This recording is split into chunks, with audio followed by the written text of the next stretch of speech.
Hey everyone, welcome to a special bonus episode of Locked On Lakers for Saturday. Brian Kamenetsky, Andy Kamenetsky. A remarkable performance from D'Angelo Russell means a remarkable win for the Lakers. That's next. You are Locked On Lakers, your daily Los Angeles Lakers podcast. Part of the Locked On Podcast Network, your team every day.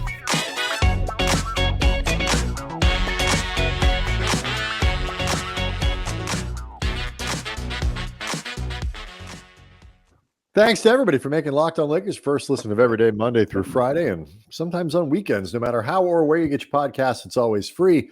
Never behind a paywall. And Locked On Lakers on YouTube is where over 23,000 subscribers are marveling, Andy, at the game the Lakers played on Friday to beat the Milwaukee Bucks 123-122, the final score.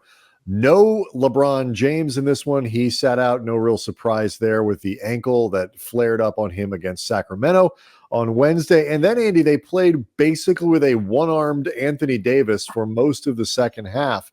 He tried to absorb a charge on Giannis and looked like Giannis's elbow or something. It was his elbow. Right in his left shoulder. And to his credit, AD stayed in the game, finished the game, but he couldn't lift his arm. And it was obvious he couldn't lift his arm or even really move it. His left arm was so lifeless. It looked like he had put like a mannequin arm in there instead of his actual arm. And the mannequin arm was just hanging from, it was from that sleeve. Not good. And he couldn't do anything really. Couldn't shoot. No, he shot free throws and just raising his left arm so he could have a guide hand on his free throws. He was grimacing. It hurt just to do that. He said he would get some treatment and see how he feels in the morning. He did not sound like a guy who was expecting for it to feel better. But we'll obviously have more news ahead of Sunday's game against Minnesota. Both LeBron made it sound like he was going to play today, and that didn't happen. So you never know. I didn't believe that for a second, but I was optimistic. I had a feeling he was going to miss the game. Okay. So, it's my belief. I didn't think he was going to play. But so either way, it was a remarkable game. And the star of this remarkable game, D'Angelo Russell, a career high 44 points, 9 of 12 from 3-point range. Not 9 of 12 from the field, 9 of 12 from 3-point range.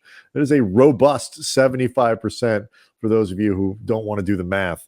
But Andy, he also had 9 assists and only 2 turnovers. It was as good of a game as I think he's capable of playing. And they needed every single one of those 44 points, including what amounted to and turned into the game-winning shot about 6 seconds left in the fourth. Yeah, D'Angelo's control over this game was just incredible. I'm not putting him on a LeBron level type performance because LeBron is obviously his own category of spectacular, but his control over this game was very LeBron-esque. The 9 threes are, as you mentioned, a staggering total. He had 21 points in the fourth quarter. But he, the pick and roll or pick and pop sequences that he was running with AD, he made really good use of Jaxson Hayes as a roll man, either to set up baskets or drawing fouls. Hayes going to the rim. There were back-to-back plays where he set up Cam Reddish and then Jaxson Hayes off baseline cuts from the same corner. When the defense was ignoring him, turned into a really athletic layup for Reddish and a running dunk for Hayes, weaving and probing into the lane to get the shots that he wanted. Even a play where he got loose on a cut for a score of his own at the rim. This was like a basketball intelligence clinic for D'Lo beyond just the spectacular of the performance. Mike Trudell, friend of the show, sideline reporter for the Lakers, also tweeted out that D'Lo tied Rick Fox on the Lakers' all-time three-pointers made list, and he is approaching now Eddie Jones Kyle Kuzma's a little bit ahead of him. KCP's a little bit ahead of him. But all those guys played more seasons with the Lakers than D'Lo. It feels like 3/4 of those threes just started this year. Well, yeah, he's going to set the single season record for the Lakers. I mean, assuming he doesn't get hurt, he's going to easily set the single season record for 3-pointers made by the Lakers. And it's a quick reminder, Andy. While you and I spent the year talking up the value of D'Angelo Russell, how well he's been playing, so many of you out there gave us flack for staying on D'Lo Island, reminding people that trading him is not such an easy thing, and got to be careful what you wish for. You better get something back because the Lakers have been relying on him to play. So many of you wanted to ship him out. Yeah. How do you feel now? This 44-point scoring energy drink hawking hero. Yep. You guys wanted. That was, by the way, too, his Coco 5 press conference when the drink had to be taken away from him. That was a top 5 Lakers post-game presser. Like that was up there with our test game 7. They should line everything. Like you should be able to put for the next 2 weeks anything he wants on a table anytime he talks to the media. You know what? He should be able to put 44 different things on the table, and he can do it all at once. He 44 Coco 5 bottles, right? However he wants to portion it out, he could do it 44 games in a row, whatever he wants to do.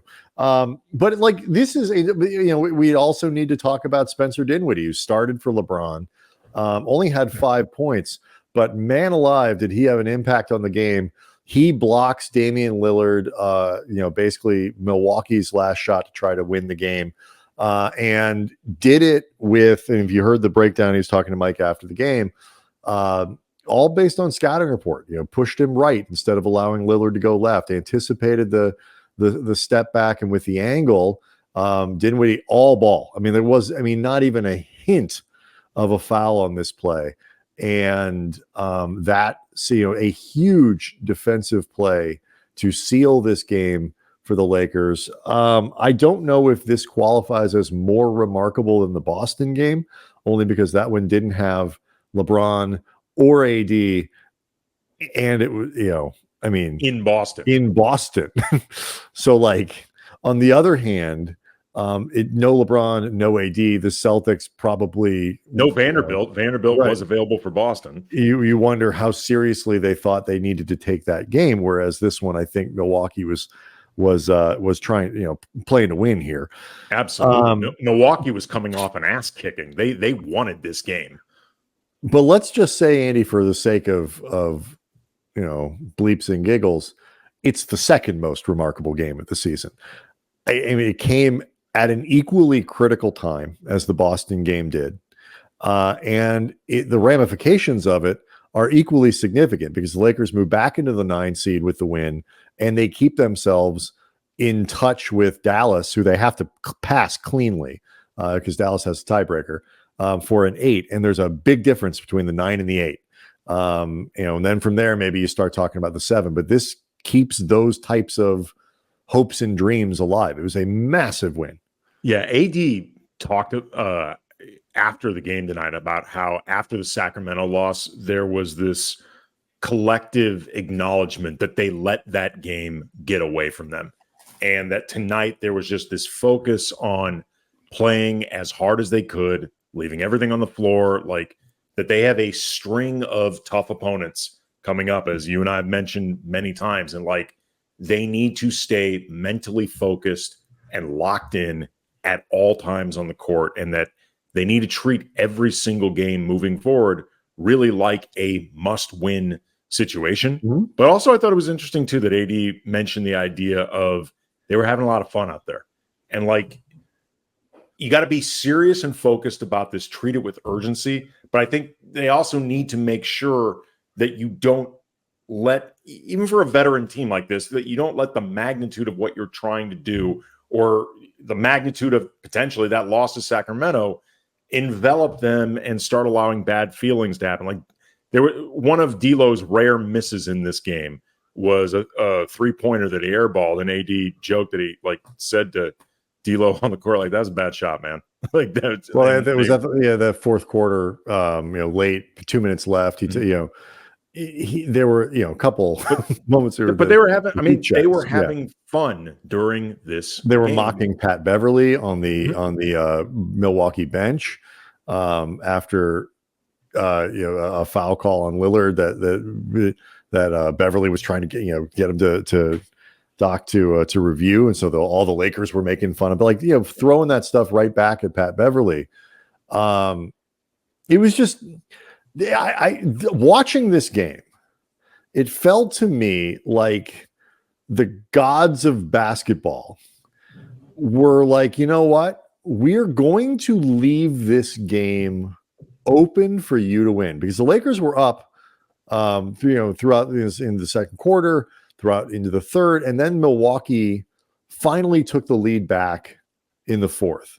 I think they got up as much as 6 in the fourth, and it looked like they were going to go. Hachimura, who did not have a great game, by the way, offensively, hit a huge 3 in the fourth. Yes. It was a clutch 3 that they badly needed. And then he altered a shot, I believe, by Dame, a floater that he was looking to put up. He might have gotten a piece of it, but if he didn't, he definitely altered it. Yeah, and so, like, the little, they found things. I feel like the basketball guys. Taurean Prince had 8 points in the third quarter, in about 2 minutes. Basically said to them, like, it's like, we'll leave this game open for you, but only if you display tremendous amounts of heart. Like, we'll give you the opportunity to win, but you've got to earn, like, every thing, like a couple little breaks that go their way and all this stuff. But and the Lakers held up their end of the bargain, because this is like wildly improbable that they won. Not just they won the game, but that they lost the lead and managed to get it back.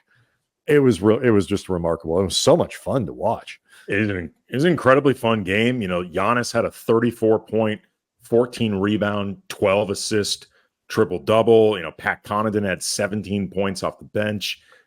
Bobby Portis had 14. Dame was not. I mean, this season really, Dame has struggled with some efficiency, but there were still, though, some big Dame shots. Like there were a few. It was not a Dame time game, but there were some Dame time moments. If I'm Milwaukee, and we don't have to, go full on locked on Bucks here, but if I'm Milwaukee, really want to win this season, because I am not sure, this era is not going to age well. Right. The next few years of Damian Lillard are going to age the way that they hope. No. And I love Dame, but love Dame, too. But it is what it is. All right. Well, there's obviously, this is a huge game for the Lakers. The impact, should LeBron and or AD not be available on Sunday, the fact that they won this game is extraordinarily significant. So we'll see what happens. Will there be more news coming out Saturday, probably all the way up into Sunday, about the availability of those guys. But in the meantime, Andy, it would be horrible for us if we left without telling everybody about this. The Locked On Lakers is brought to you by eBay Motors, and our partners at eBay Motors have teamed up with Locked On Fantasy Basketball host Josh Lloyd to bring you some of the best fantasy picks each week, all season long. Whether you're prepping for a daily draft or scouting the waiver wire, every week we're going to provide you with players guaranteed to fit your roster. So let's see who Josh has picked out for us on this week's eBay's Guaranteed Fit Fantasy Picks of the Week. Apropos, because the Lakers will be seeing him on Sunday, Kyle Anderson with the Minnesota Timberwolves, Karl Anthony Towns. Not sure when he's going to be back, but it definitely won't be this game. Right, talking about the playoffs, right around the beginning of the playoffs. Yeah, this meniscus surgery. So Kyle Anderson is going to have a larger role, more opportunities to put up some counting stats. And Josh Lloyd from Locked On Fantasy Basketball is going to help you win your fantasy championship. eBay Motors knows a championship team is about each player being a perfect fit. Same with your vehicle. And there's nothing worse than having your car break down in real time. It's happened to me. And I wish I just used eBay Motors back then, because I wouldn't have suffered through it. With over 122 million parts for your number one ride or die, you can make sure your ride stays running smoothly. They got brake kits, LED headlights, whatever your baby needs, eBay Motors has it. And with eBay Guaranteed Fit, it's guaranteed to fit your ride the first time, every time, or your money back. Keep your ride or die alive at ebaymotors.com. eBay Guaranteed Fit, only available to U.S. customers. Eligible items only. Exclusions apply. All right. So Locked On Lakers also brought to you by Stitch Fix. You know that confidence boost you get from an outfit that makes you look really good, whether you're going to work, you're going out, whatever it might be. That's what you get with Stitch Fix, a stylist who understands your size and budget, and they do all the shopping for you. And if you're busy, you got a family, you got a job, whatever it might be, maybe you just don't like shopping, but you like the stuff, you like the things that come after it. This is the easiest way to update your wardrobe throughout the year. It's easy to do. You give your stylist your size, your style, your budget preferences, and you order boxes when you want them, how you want them. No subscription required. They send you 5 just for you pieces, plus outfit recommendations, pro styling advice. You keep what works, you send back the rest. And if you don't love something, again, just send it back. It doesn't fit right, doesn't look right, you're not feeling, if it doesn't make you feel great, send it back. Shipping, returns, exchanges are always free. So it's super easy and the results are fantastic. Style that makes you look as good as makes you feel as good as you look. Get started today at stitchfix.com/lockedon. That's stitchfix.com/lockedon. stitchfix.com/lockedon. And you will be feeling great about how you look. Lakers versus Minnesota, 6:30 tip on Sunday. We'll be back after that game, hopefully talking about another Lakers win, whether improbable or just the regular kind. We'll see everyone after the game.